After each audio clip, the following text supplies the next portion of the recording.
Donc, ce matin, nous allons entendre deux communications.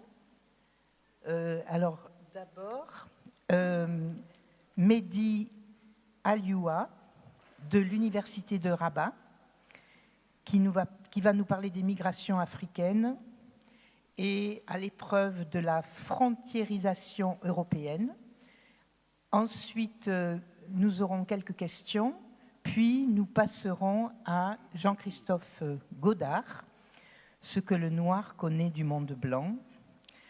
Et question aussi, et suite à cela, l'entretien sur l'africanité partagée avec Robin Orly. Elle est là ? Bernardo. Voilà. Voilà, donc je vais donner la parole tout de suite à Mehdi Alioua. Merci beaucoup. Bonjour, salam alaikum. Je suis très content d'être venu parce qu'il se trouve que j'ai fait mes études à Toulouse. Ça remonte il y a quelque temps, dans une université qui s'appelait encore le Mirail à l'époque. Donc j'ai fait mes études de sociologie de la première année jusqu'à la thèse. Et après, je suis retourné au Maroc, à l'Université internationale de Rabat. Je suis un peu malade, donc j'espère que vous m'excuserez. Donc je ne vous ai pas ramené des microbes sans papier, juste voilà, je passais une sale nuit. Donc voilà. Donc merci beaucoup pour cette invitation. C'est un programme vraiment incroyablement alléchant, intéressant, et cette tentative de croiser beaucoup de choses, je trouve que c'est très fécond. Et je pense que c'est vers là qu'il faudrait aller, sortir un petit peu de cette tour d'ivoire universitaire. Donc c'est vraiment un plaisir d'être là. Mon propos ce matin s'articule autour d'une idée principale, celle de la migration africaine, qui est extrêmement mal comprise à l'extérieur du continent et qui aujourd'hui est inscrite dans un double processus de délégitimation. D'un côté, une très grande misérabilisation, et d'un autre côté, de plus en plus de contrôles et de contrôles violents. Pourtant, ces migrations africaines sont essentiellement intra-africaines. Je donnerai quelques éléments plus tard. Et elles participent, ces mobilités à l'intérieur du continent, à faire bouger énormément de lignes. Elles participent à créer ce que Achille Mbembe appelle un afropolitisme. Elles participent notamment à challenger ces nouveaux États-nations africains issus des décolonisations et qui ont du mal, en réalité, à s'assumer totalement selon le modèle occidental, européen, de l'État national classique. Alors, premier processus, la misérabilisation. Ce qu'il faut retenir, c'est que, premièrement, le continent africain est le continent qui migre le moins au monde, de loin. Je pense que les chiffres sont importants. Je ne suis pas un sociologue de chiffres, ni un socio-économiste, je suis plutôt un socio-anthropologue, mais je pense qu'il faut remettre les choses dans leur contexte. L'Afrique migre beaucoup moins, par exemple, que le continent européen, ou beaucoup moins que le continent asiatique. Si on regarde sur les 250 à 260 millions de migrants dans le monde, dans cette catégorie, on met toutes les personnes qui ont vécu plus d'un an dans un pays qui n'est ni le sien, ni celui de sa naissance. Ni de sa nationalité, ni sa naissance. Donc dedans, ça peut être des personnes qui ont demandé l'asile, qui sont devenus réfugiés, ça peut être les Blancs qu'on appelle des expats, mais ils sont comptés comme étant des migrants, etc. Sur ces 258 millions, il y en a à peu près 35 millions qui sont issus du continent africain. Et sur ces 35 millions issus du continent africain, pratiquement 65% migrent à l'intérieur du continent. Et si jamais on enlève l'Afrique du Nord, qui migrent énormément à l'étranger. Les Marocains, c'est évident, les Algériens, et essentiellement en Europe. Si vous prenez les Égyptiens, c'est l'Europe, mais c'est aussi la péninsule arabique, l'Arabie saoudite par millions. Si vous enlevez en plus l'Afrique du Nord et que vous regardez l'Afrique subsaharienne, on dépasse les 80% des migrations qui sont intracontinentales. Donc premièrement, les migrants subsahariens migrent essentiellement à l'intérieur du continent, les migrants africains en général aussi, et lorsqu'ils migrent peu. Pourquoi ? Parce qu'en réalité, on a confondu pendant longtemps, en tout cas on a lié, et pas de la meilleure des façons, la question du développement à la question des mobilités internationales. Or, et des mobilités en général, moins on a accès au développement économique, moins on migre. Si vous regardez bien, malheureusement, les personnes qui sont les plus vulnérables, les plus pauvres, pour les appeler comme ça, sont celles qui bougent le moins. Et plus vous avez des moyens, et plus votre État met en place des infrastructures, plus vous êtes allé à l'école, plus vous avez d'argent, de connaissances, plus potentiellement vous pouvez être mobile à l'intérieur de votre État et puis au niveau international. Et donc il y a une sorte de phobie sur les, pour pas dire même de négrophobie ou d'africanophobie sur les questions des migrations africaines de la part de l'Europe. On est totalement obsédé par l'idée de ces bateaux qui arrivent remplis de corps sans âme, dont on ne voit pas les yeux, dont on ne connaît pas l'histoire, dont on ne voit à peine que quelques mains implorantes, ou des corps blessés, ou des corps noyés. Et on est dans cette phobie de l'arrivée, de l'invasion, des vagues, des flux. Enfin, vous connaissez ça, en Europe on en parle énormément. Et maintenant en Afrique du Nord, on est de plus en plus aussi dans ce genre de répertoire. C'est-à-dire qu'aujourd'hui, dans le monde dans lequel nous vivons, il est extrêmement difficile de comprendre la migration, tellement on est assailli par des images dramatiques, par des propos de plus en plus stigmatisants. Et on se rend compte que, en plus de cela, la question n'est pas liée simplement à la migration, mais plutôt à la question du droit à la circulation ou du droit à la mobilité. C'est-à-dire qu'on est de plus en plus dans un monde fracturé où certains ont la possibilité, le droit de se déplacer et d'autres n'ont pas le droit de se déplacer ou peu.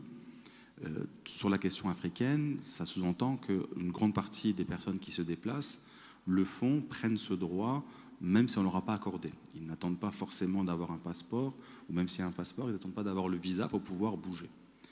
Alors, ça renvoie au registre du droit, mais ça renvoie aussi au registre de la résistance. Mais ça, j'y reviendrai plus tard, parce que ça pousse les personnes à inventer des nouvelles stratégies pour contourner les dispositifs qui les assignent à résidence, ou qui les éloignent, ou qui les met dans des situations, dans des routes ou dans des camps dans lesquels elles ont beaucoup de mal, ces personnes ou ces populations, à sortir. C'est ce que j'appelle un peu la frontérisation.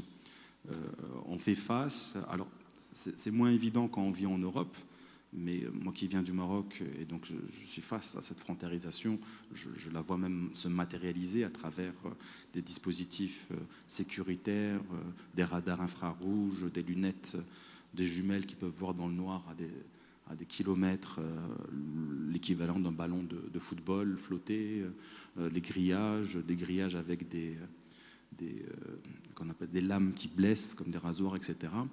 Mais je peux vous garantir que quand on est de l'autre côté de la frontière européenne, on sent cette frontérisation en marche. Alors, c'est quoi cette frontérisation ? Même si je suis là pour parler d'immigration africaine, mais elles se font aussi en miroir, un miroir déformant en tout cas avec l'Europe. À partir du moment où les Européens ont décidé de mettre en place Schengen, enfin les Européens ou les gouvernements ou les États, on a supprimé les frontières intérieures.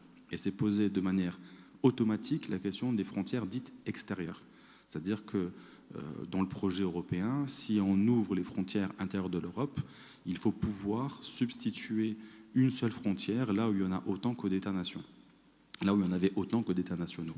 Donc la frontière espagnole n'est pas que la frontière espagnole, c'est aussi, et peut-être d'abord, la frontière européenne, la frontière grecque, etc., etc.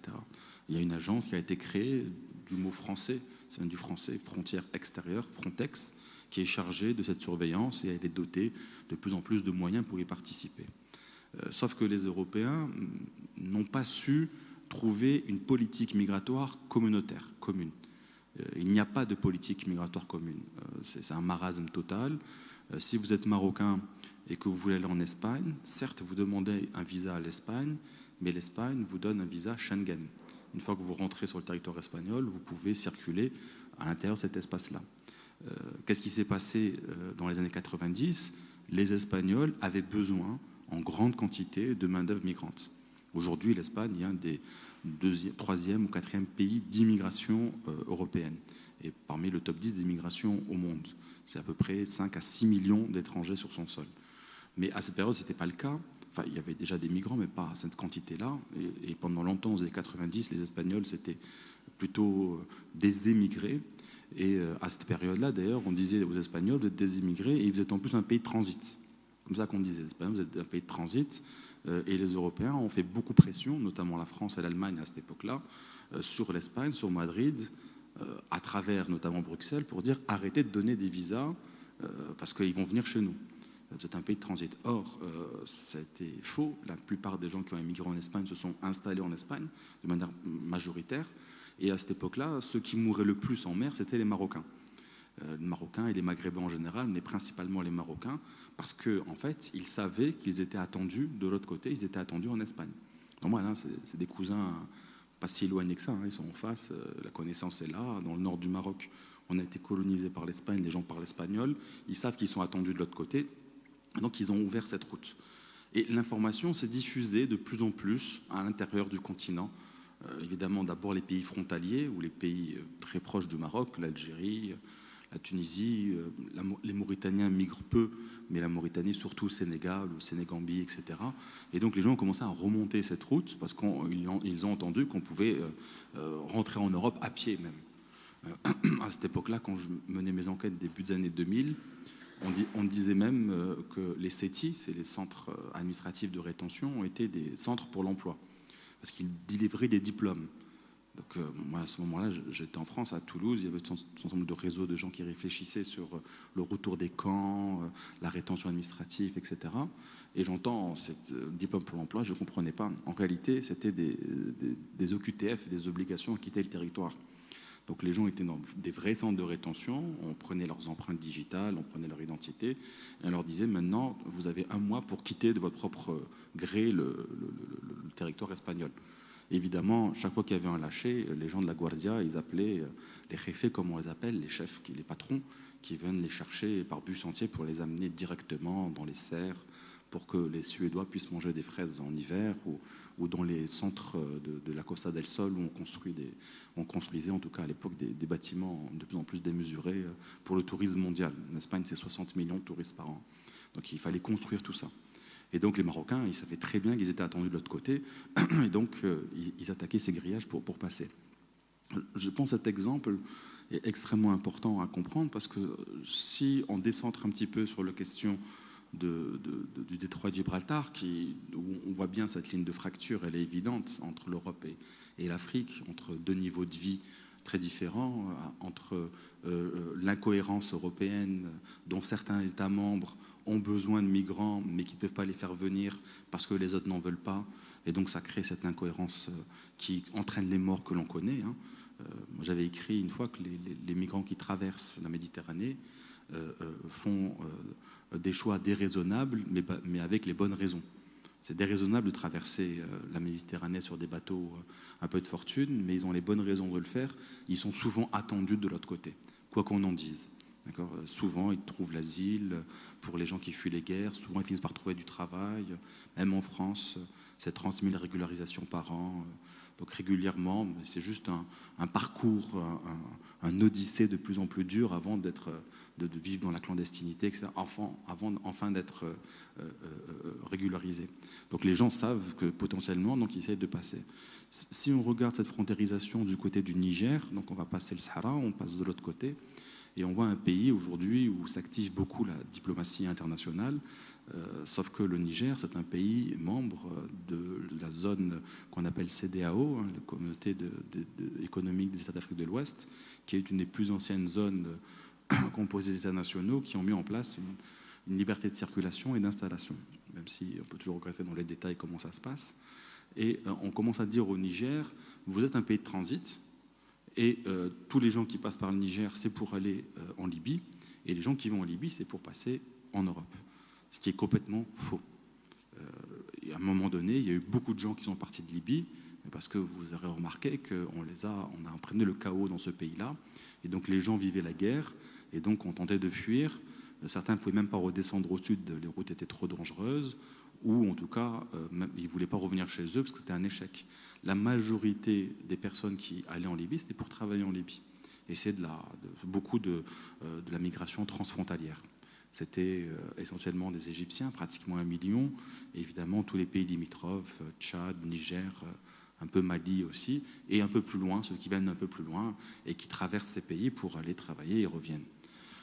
Ceux qui faisaient ce commerce, aujourd'hui on les appelle des commerces de transport, on les appelle des trafiquants d'êtres humains.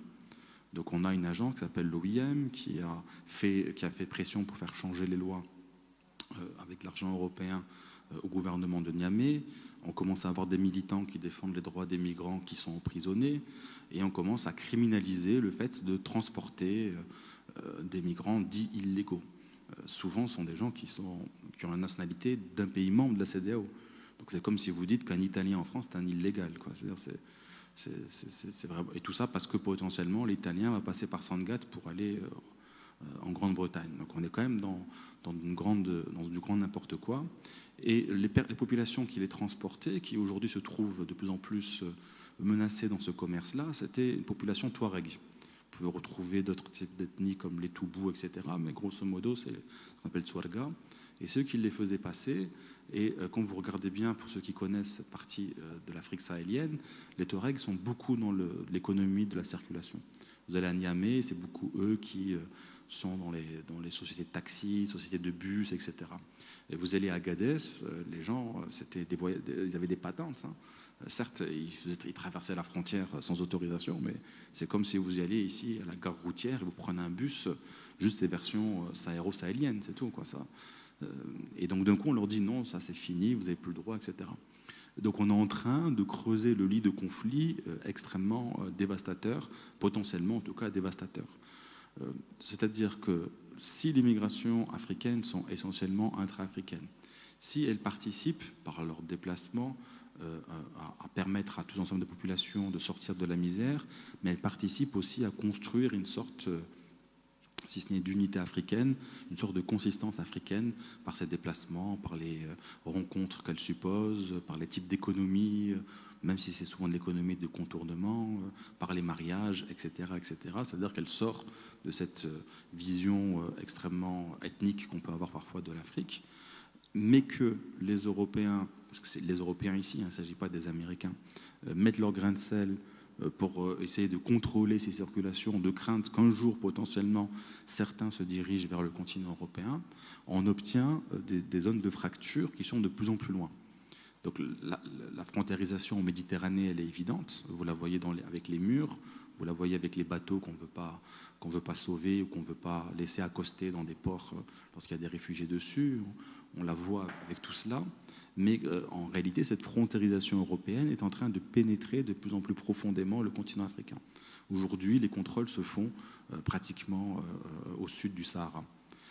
Donc c'est comme si autant de barrières, de difficultés, de dispositifs pour passer. Et donc, ça pose la question de la résistance. Si j'ai un peu de temps, c'est mon dernier propos. Comment résister face à ça ? Ce qui est encourageant, me semble-t-il, mais je suis un optimiste, tout le monde n'est pas d'accord avec moi là-dessus. Ce qui est encourageant, c'est que les populations locales, migrantes ou pas, n'ont pas attendu qu'on vienne les aider pour essayer de résister à ces réalités-là. C'est-à-dire qu'on a un peu partout sur le continent africain, restons sur l'Afrique de l'Ouest et le Maghreb, ce qu'on connaît le mieux en France, mais on a l'équivalent ailleurs. Enfin, s'il y a un débat, je pourrais vous le montrer. Restons sur cette partie géographique. Il y a partout des associations de migrants qui se créent. Il y a partout des débats autour de la migration. La migration est devenue politique. C'est vraiment un des aspects importants de mes travaux de recherche, c'est de montrer à quel point en Afrique, la migration est devenue un objet de débat politique. Alors avec des différences selon les pays évidemment, mais c'est un objet de débat politique qui a d'abord eu lieu autour de la question des diasporas.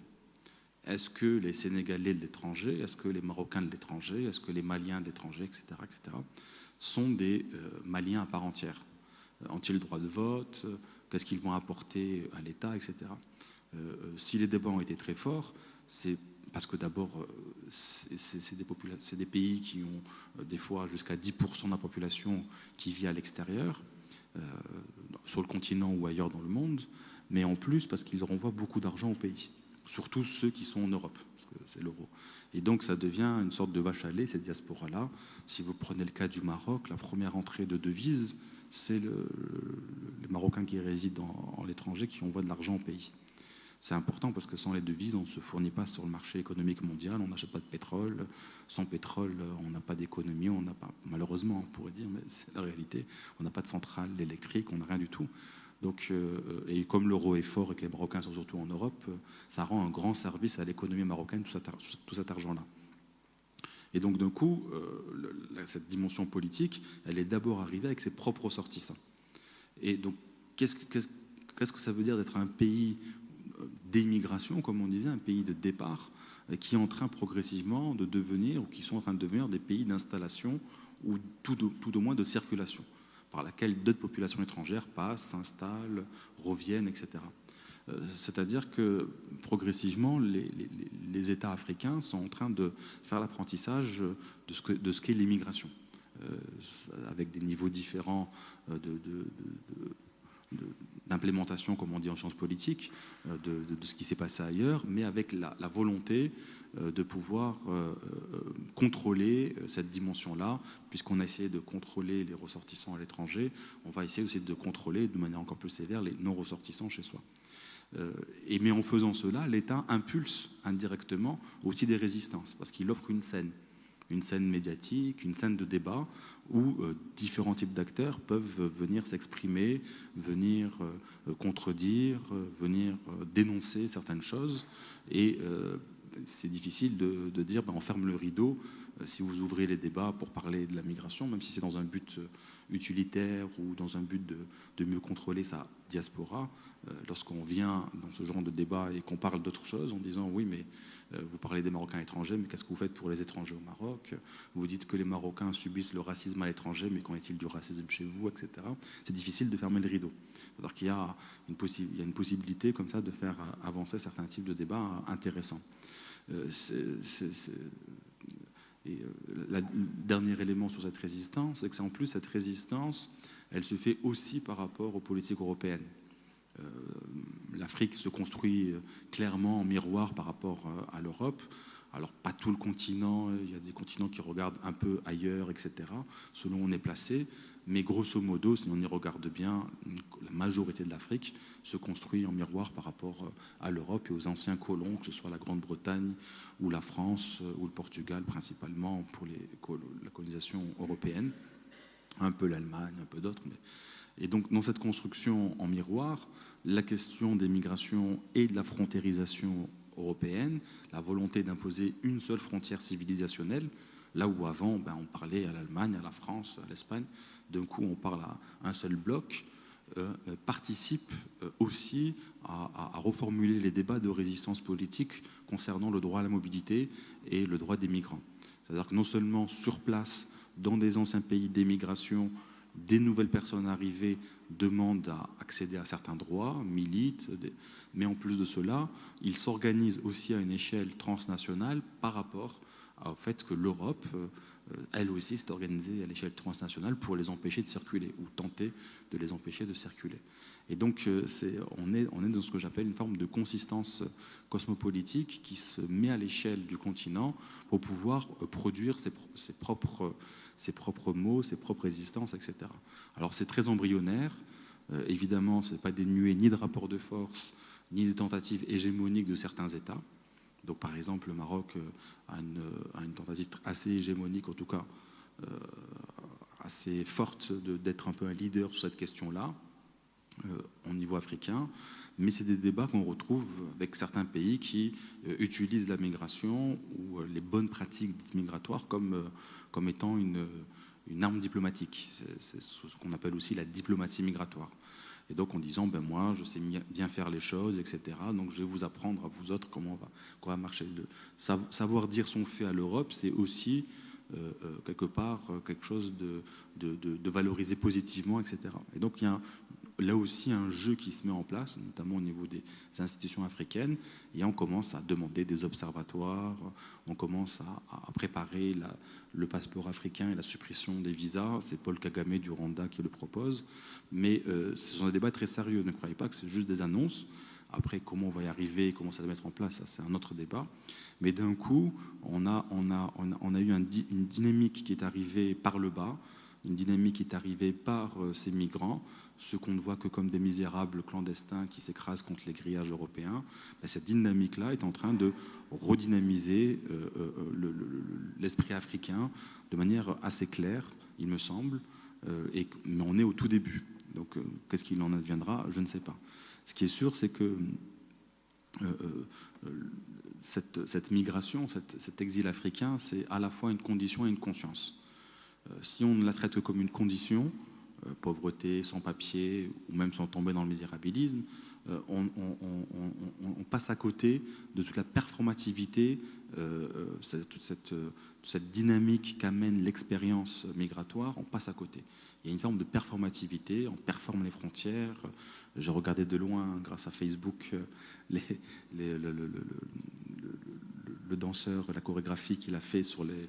C'est très parlant parce que son corps bouge exactement, ses positions corporelles sont exactement les mêmes de ce que j'ai pu voir dans des choses assez dramatiques aux frontières de Ceuta et Melilla, ces enclaves espagnoles.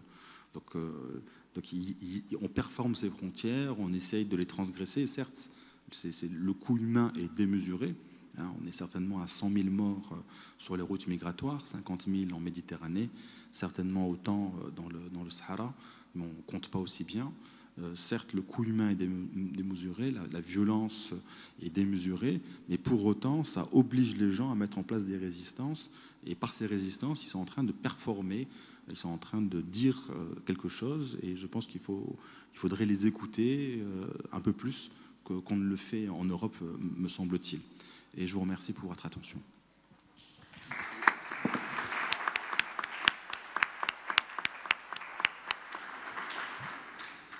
Merci beaucoup pour cet exposé extrêmement clair et vécu. Je voulais vous poser une question. Récemment, à Toulouse, dans le cadre de Africa Clap, j'ai vu un film qui s'appelait Frontières. C'était une docu-fiction. Vous en avez entendu parler? Non? C'est une femme qui a fait ce film et ça rejoint un peu ce que vous disiez, à savoir les frontières. Normalement, entre les États de la CEDEAO, on peut voyager librement. Et cette docu-fiction est sur une femme qui va vendre des pagnes du Sénégal jusqu'au Nigeria. Et ce sont les terribles aventures de ces femmes aux frontières, arrêtées, et elle dit mais on n'a pas besoin de visa pour voyager. Alors le problème par rapport à la résistance, moi j'ai vu ce film parce que c'était Africa Clap et parce que ça m'intéressait en tant qu'africaniste, mais est-ce qu'il n'y aurait pas justement un problème de diffusion, parce qu'ici on est en train de prêcher déjà des convaincus, mais voilà, il faudrait que ça soit un peu plus distribué, malheureusement. Oui, c'est sûr. Et de toute façon, même si les frontières sont censées être ouvertes pour les ressortissants des États membres de la CEDEAO, circuler sur les routes, voilà, il y a les coupeurs de route, il y a toujours le petit café, le bakchich à donner. Donc c'est pas non plus aux frontières. Voilà, on passe pas non plus n'importe comment. Mais les gens mettent en place des capacités de contournement. On sait à qui parler, on sait quel officier. On attend qu'il soit là pour payer moins cher avant de passer le pont au-dessus d'un fleuve et d'une frontière. Enfin, il y a toute une capacité de contournement qui se met en place, mais qui reste, qui est problématique, mais qui a une problématique aussi africaine, mais qui reste néanmoins possible. Il n'y a pas de bakchich possible, ou alors c'est par dizaines de milliers d'euros pour rentrer en Europe.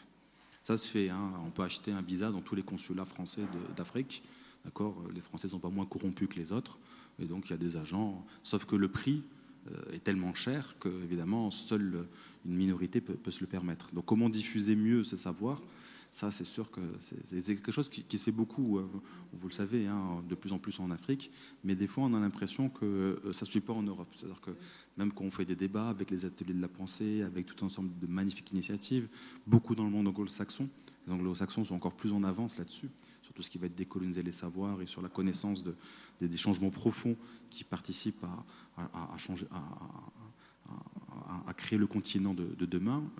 Souvent, en Europe, on est décalé.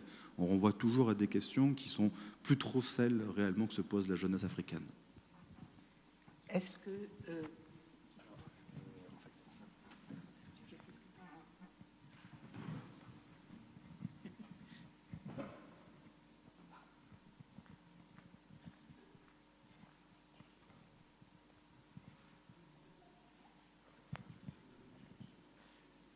Alors, j'ai pas l'habitude.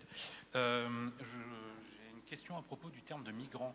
Parce que moi, quand j'étais jeune, on n'utilisait pas le terme de migrant. On disait immigré ou émigré. Et il me semble que c'est assez symptomatique d'une chose. Vous dites les gens n'ont pas d'yeux, n'ont pas de visage, n'ont pas d'histoire. Est-ce que c'est pas parce qu'on les pense comme des migrants? C'est-à-dire ils sont toujours mobiles, ils partent de nulle part, ils arrivent nulle part. Et finalement, ceux qui ont le droit de dire vous pouvez vous arrêter, c'est pas eux, ce sont les pays qui traversent. D'où les zones de transit, vous avez expliqué l'Espagne, etc. Et donc, en fait, ce que je me posais comme question, c'est est-ce que le terme de migrant est vraiment approprié? Parce qu'évidemment, c'est les mettre dans une position où ils n'ont pas d'histoire, ils n'ont pas de lieu de départ, n'ont pas de lieu d'arrivée, ne décident pas par eux-mêmes où ils s'arrêtent. Et on peut du coup penser l'Europe comme une zone de transit, en fait, puisqu'ils sont migrants. Ils doivent toujours vivre une mobilité. Donc, du coup, ils se retrouvent, enfin, ces migrants se retrouvent ils sont déracinés, déréalisés, et ils n'ont pas de lieu. Du coup, moi, je me demande s'il faut continuer à utiliser le terme de migrant, parce que vous l'utilisez, en fait. Et, enfin, oui, non, alors, enfin, je vais essayer d'être court. Le terme d'immigré pose encore plus de problèmes. C'est-à-dire que les gens n'existent qu'à partir du moment où ils rentrent dans un État national, et du point de vue de cet État national dans lequel ils rentrent. Donc l'immigré, le travailleur immigré, le maghrébin immigré, le travailleur maghrébin tel qu'on l'a appelé pendant longtemps en France, puis en général les immigrés, c'est l'étranger, c'est l'autre, et on ne le comprend qu'à partir du prisme de l'intégration. Certes, jusqu'à preuve du contraire, aujourd'hui, ce sont les nations qui savent non seulement donner la protection des droits politiques, mais aussi des droits sociaux. Mais du coup, on est dans un rapport de force complètement asymétrique, surtout quand ça s'inscrit dans une situation postcoloniale, où l'ancien indigène, celui qui avait zéro droit, lorsqu'il arrive dans l'état de l'ancien empire, c'est un immigré et qui potentiellement rejoindra les autres citoyens dans une forme de citoyenneté abstraite, de cette intégration qui en réalité, pour le cas français, c'est de l'acculturation, c'est pas de l'intégration. Donc on confond un mot et un autre, etc. Donc il y a eu toute une critique dans les années 90 sur le terme d'immigré, en disant ça marche plus, cette affaire ça marche plus. Et puis l'immigré, ça renvoie à l'idée d'un déracinement. C'est-à-dire que s'il est immigré ici, mais il est quoi ailleurs? Donc Sayed avait proposé de comprendre les deux en même temps, et immigration et immigration, et c'était passionnant, mais c'était toujours pas suffisant. Alors le terme migrant, il renvoie certes à un déracinement, à un exil, mais pas à une absence de lieu. C'est une topique, parce qu'en réalité, ils ont des territoires. La question, c'est que ces territoires ne sont plus des territoires de l'État, ou en tout cas, ils se superposent sur les territoires de l'État. Et en voulant contourner notamment tout ensemble d'assignations, les personnes sont obligées de jouer avec des identités mobiles. Et effectivement, ils échappent au regard de l'officialité, ils deviennent compliqués à comprendre, mais ils participent beaucoup plus qu'on ne le pense à la transformation de ces États-là. Ils sont potentiellement dangereux. Donc, c'est des vagabonds, c'est des maraudes, etc. L'Europe s'est construite comme ça. L'Europe s'est construite, les compagnons circulaient dans toute l'Europe, s'est construit avec des Belges qui venaient faire les foins dans le nord de la France. L'Europe s'est construite comme ça. Donc cette obsession de ramener à une nation et à un carcan identitaire la question des individus en mobilité est une obsession qui est paradoxale dans un monde en mouvement. On est dans un monde qui bouge, on est dans un monde où on encourage la mobilité, un peu trop à mon sens, mais c'est une réalité, mais en même temps dans un monde où on dit qui a le droit de bouger, qui n'a pas le droit de bouger.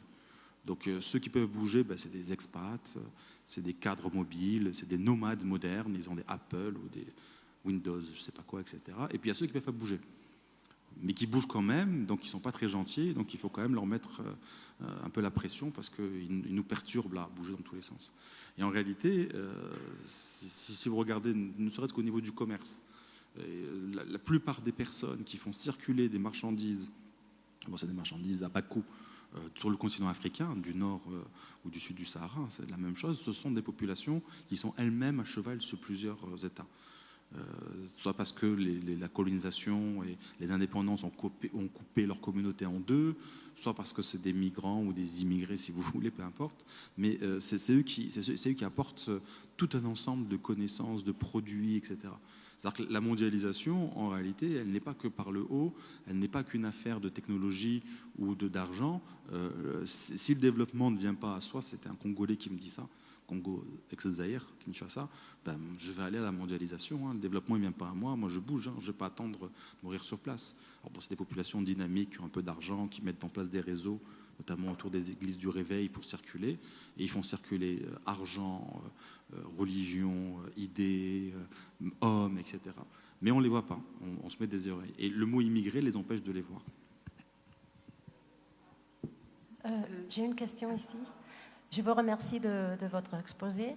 Et quand je vous entendais parler, j'ai pensé à Judith Butler. Ma question, c'est plutôt une question méthodologique. Et quand Judith Butler a parlé il y a des années de la vie précaire, de la vulnérabilité de la résistance, elle a parlé en référence à un contexte géopolitique qui est différent de celle que vous présentez, mais quand même, je crois que proche. Elle parlait des prisonniers à Guantanamo.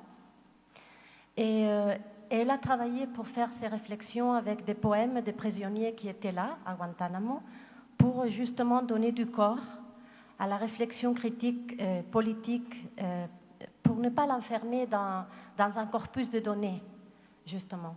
Donc, ma question serait, est-ce qu'il y a des narratives de frontérisation? Ou, plus précisément, est-ce qu'il y a des autonarratifs de la résistance à la condition migratoire contemporaine? Est-ce qu'il y a des matériaux qui vous permettraient d'élaborer dans ce que vous appelez frontérisation comme condition de vie, comme condition ontologique contemporaine? Et quel rôle donnerez-vous à ces matériaux? Merci. Je n'ai pas compris la référence au début, peut-être que je ne la connais pas, c'est pour ça. Ah, Butler, oui, bien sûr, d'accord. Ah, pardon. Oui. Non, je n'avais pas bien entendu, excusez-moi. Je n'ai pas trop suivi ce qu'elle a écrit sur Guantanamo ou ce qu'elle a écrit récemment sur la Palestine, etc. Je connais plus ses écrits sur le genre et tout ce qu'elle reprend à Austin, etc. C'est assez passionnant. Pour la question de la confrontérisation, je ne dis pas que justement que c'est une condition. Avec la frontérisation, c'est un dispositif, vraiment dans un point de vue très foucaldien. Mais par contre, des populations résistent et essaient de les contourner. À ce que je sais, mais peut-être je me trompe, de Guantanamo, on n'en sort pas beaucoup. Des centres de rétention administratifs, qui sont des horreurs qu'il faut dénoncer, on en sort. Alors, on en sort abîmé, on en sort des fois pour être expulsé, ramené chez soi, mais on en sort. Et on en sort parce qu'il y a tout un ensemble de réseaux associatifs, de solidarité, qui font en sorte qu'on en sorte. Qui font pression sur les juges, qui visitent ces camps ou ces centres de rétention administrative, qui dénoncent ça dans la presse, etc. Alors c'est très en dessous de ce qu'on espère être le monde de demain et la démocratie et les droits de l'homme. Là-dessus, moi je fais partie de panafricains qui pensent que l'Europe n'a pas beaucoup de leçons à donner sur les droits de l'homme, mais je le dis comme ça cache, hein, c'est pas. Il n'empêche que concernant une tradition de résistance et d'organisation politique, je pense qu'on a beaucoup à apprendre de l'Europe, voilà, en Afrique. Et on sait faire sortir les gens, on sait les accueillir, etc. Mais c'est au niveau plus interindividuel. Alors évidemment, c'est toujours pareil, c'est le verre à moitié plein, le verre à moitié vide. C'est qu'est-ce qu'on va regarder si on met vraiment que l'accent sur les violences policières, par exemple en France, de la police aux frontières, de la PAF, sur le centre de Roissy, etc. On va voir des choses assez horribles. Mais en même temps, si on met l'accent sur les capacités de contournement de ces populations qui sont pointées à l'index et des liens qu'elles tissent avec des populations locales, peu importe les origines, c'est peut-être ce monde-là qui se dessine. Alors voilà, on peut voir les deux en même temps. Sauf que celui dont je parle, il a une dimension performative. Pourquoi? Parce qu'il est plus une expérience qu'une condition. Il est une condition, mais il est performatif parce que c'est une expérience. Une expérience qui n'est pas si évanescente que ça. Et je pense qu'il dit beaucoup de choses de ce monde-là, ce qu'on appelle post-moderne, deuxième modernité. Moi, là-dessus, je ne sais pas. Je laisse les grands penseurs décider de quoi on vit. Mais je pense qu'on ne peut pas passer à côté de ce, entre guillemets, cosmopolitisme par le bas. Juste pour terminer, en France, quand l'Allemagne a accueilli 1 million pratiquement de Syriens, pas parce que les Allemands étaient plus généreux, c'est parce qu'ils avaient une politique migratoire, ils ont besoin de faire venir des gens. En France, on n'a fait venir personne. Mais il y avait 10 fois plus de personnes qui ont annoncé, même sur Airbnb, donc on a même utilisé le capitalisme mondial, dématérialisé, etc., ce capitalisme moderne ou postmoderne, comme vous voulez, qui, de Airbnb, c'est un bon exemple, mais pour dire, je peux accueillir chez moi. J'ai une chambre, tout réfugié qui vient chez moi, je veux l'accueillir, etc. Donc on peut regarder les deux, on peut regarder Hollande et Macron qui ont louvoyé pour savoir s'ils allaient accueillir les gens, et les propos que vous connaissez bien ici, d'une certaine droite identitaire et au-delà. Mais on peut regarder aussi tous ceux qui ont dit, ces centaines de milliers de Français, j'ai une place chez moi. Voilà, c'est un peu mon propos.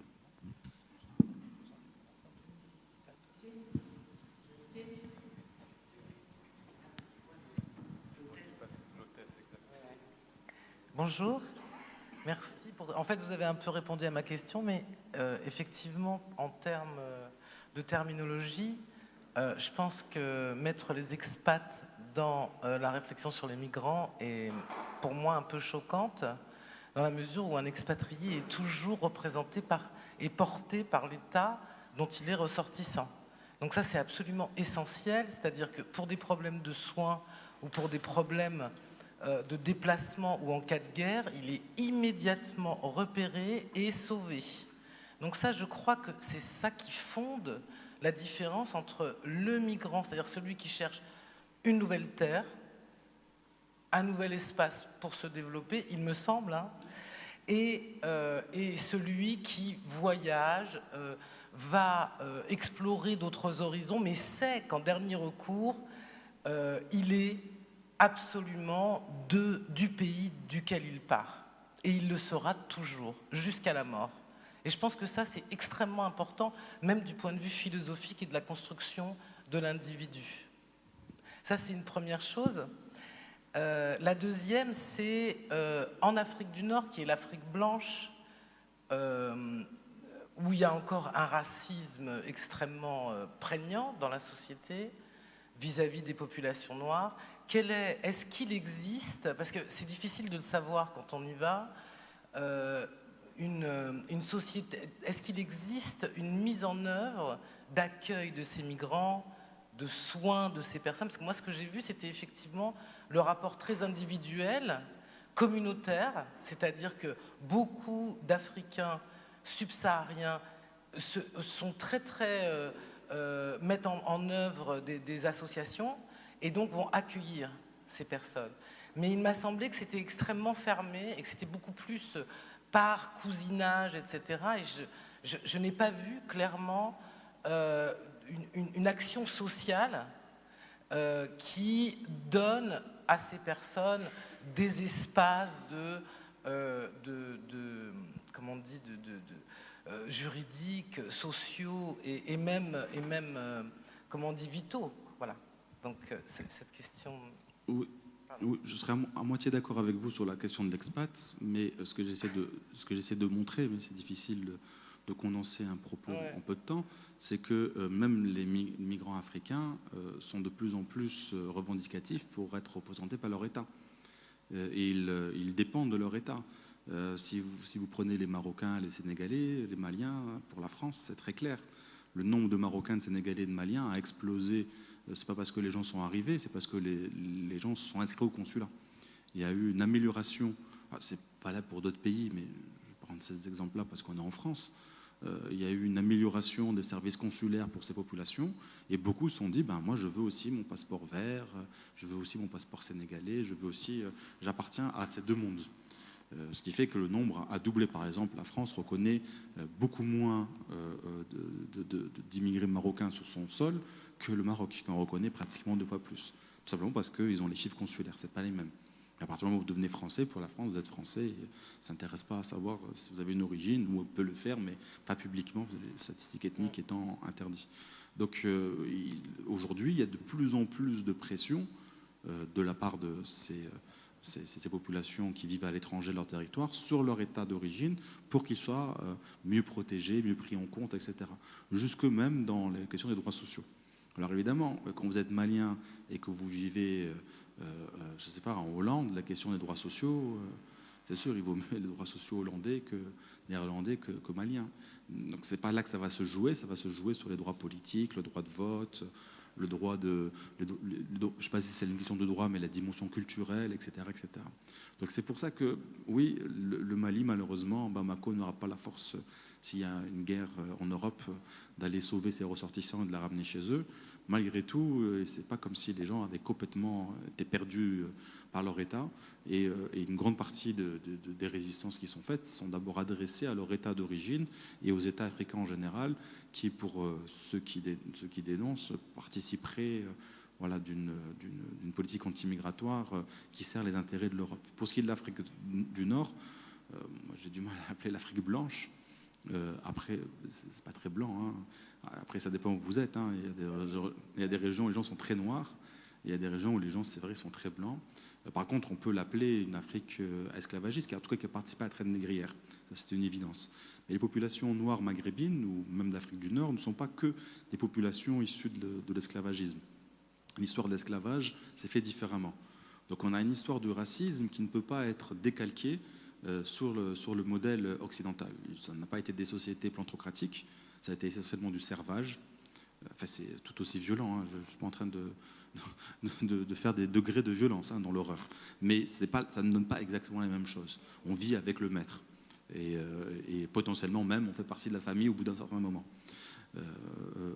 Et aussi, ça n'a pas été société plantocratique, il n'y a pas eu de code noir. Nous, on a connu le code de l'indigénat, mais c'est la France qui nous l'a imposé. On n'a pas eu de code noir, donc on n'a pas eu une hiérarchisation en fonction de la couleur de peau dans ces sociétés. On a eu des sultans noirs. À ma connaissance, bon, peut-être dans Shakespeare, mais il n'y a pas de roi européen chrétien noir. Donc, vous voyez, ça se fait un peu différemment. Pour autant, le racisme, et particulièrement la négrophobie, c'est un fait évident des sociétés d'Afrique du Nord.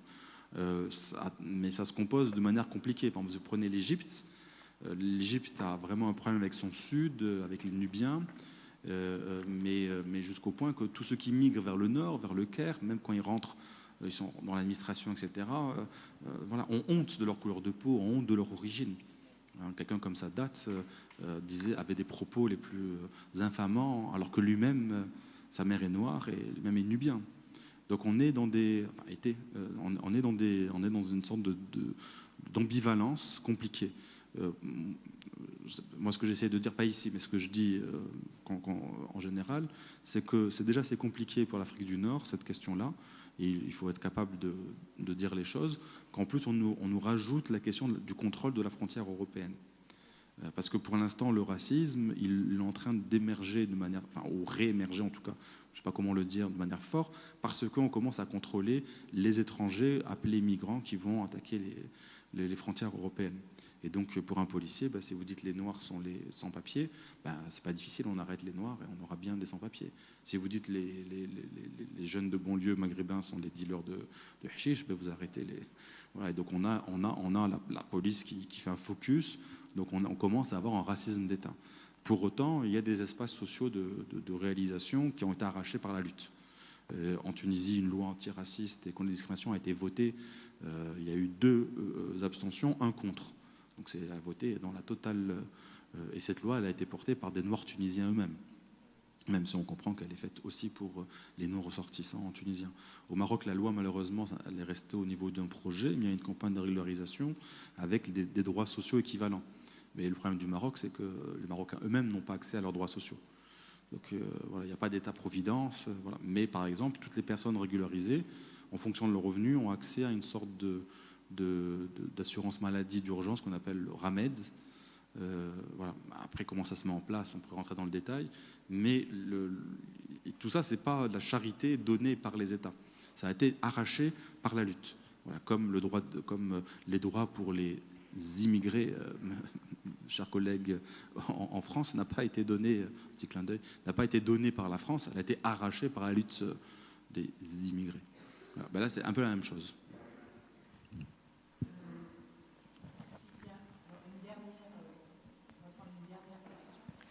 Bonjour.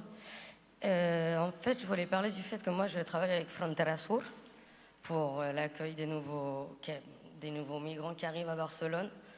Et on se retrouve en fait face à un problème, nous les activistes, où on tombe dans la criminalité en fait. Tout ce qu'on est en train d'organiser se fait quasiment, tout est illégal.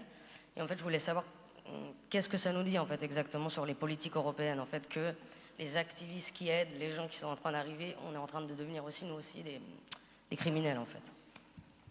Alors, ça ne dit pas grand-chose des politiques européennes, parce que ça se passe vraiment à l'échelle nationale. La question, c'est est-ce qu'il y a une volonté au niveau européen d'en arriver là? Ça peut se regarder dans le détail, c'est pas si évident, parce qu'il y a des besoins différents. Donc il y a des histoires très locales, notamment à Barcelone, etc. Donc il y a des tentatives dans certaines formes de capitalisme, d'avoir fait bouger les gens dans des quartiers. Donc derrière, il y a quand même beaucoup d'enjeux liés à l'immobilier, liés à une certaine vision de ce que doit être la ville, doit être l'ordre, etc. Et les Catalans sont en plein dedans, jusqu'avec la question de l'indépendance. Donc je pense qu'il ne faut pas délier les choses. Après, de manière générale, oui, il y a une tentative de criminalisation de l'aide aux migrants. Mais ça renvoie plus la question du droit à la mobilité qu'autre chose. C'est vraiment, enfin moi c'est comme ça que je propose, peut-être que je me trompe, mais c'est comme ça que je propose de voir les choses. À partir du moment où on commence à dire que tout le monde potentiellement aurait des droits et qu'ils sont porteurs de droits universels, et que même lorsqu'ils contournent les règles, les cadres administratifs, il se trouve des militants pour essayer de leur faire acquérir ces droits, ou qu'ils soient, enfin de les rendre consistants, les rendre réels.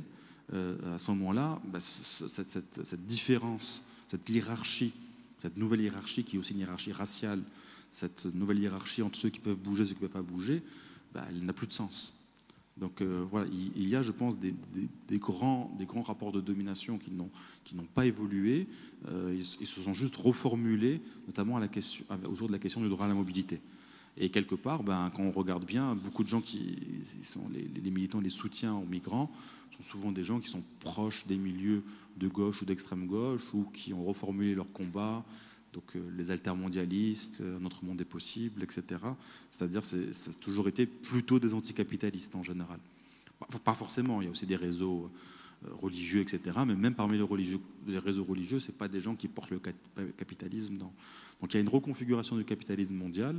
Voilà, quand vous avez fait, je ne sais pas comment ça s'appelle, HEC, voilà, vous circulez, vous êtes un cadre sub, vous êtes effectivement un expat, vous êtes protégé et par vos entreprises, et par l'État, et par tout ensemble de choses.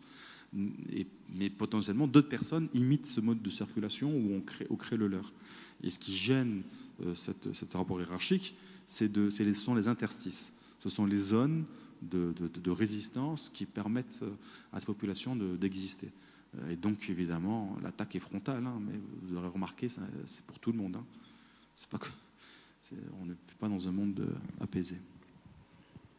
Je vous rends le micro. Est-ce que si je peux compléter la proposition de la jeune dame, vous dites que ce n'est pas à l'échelle européenne, peut-être que c'est peut-être à l'échelle nationale, mais à Toulouse, il y a une structure identique de protection des migrants, qui est le collectif Autonomie. Et ils sont hors la loi aussi, en fait, donc en France. Et quand vous parlez avec ces migrants, qui ne viennent pas tous des conditions sociales pourries dans leur pays d'origine, parce qu'ils ils ont parfois une culture intellectuelle universelle extrêmement forte, mais ils font quand même le chemin à pied pour changer de vie. Ils vous racontent que quand ils passent par l'Italie, ils ont exactement les mêmes problèmes. Quand ils passent par le Portugal, ils ont les mêmes problèmes. Donc je ne sais pas si c'est uniquement à l'échelle, si c'est un problème national ou un problème européen, parce que le mode opératoire semble être le même. Voilà, c'est juste un complément par rapport à ce que dit la dame. Voilà. Je suis d'accord avec vous. Voilà, d'accord.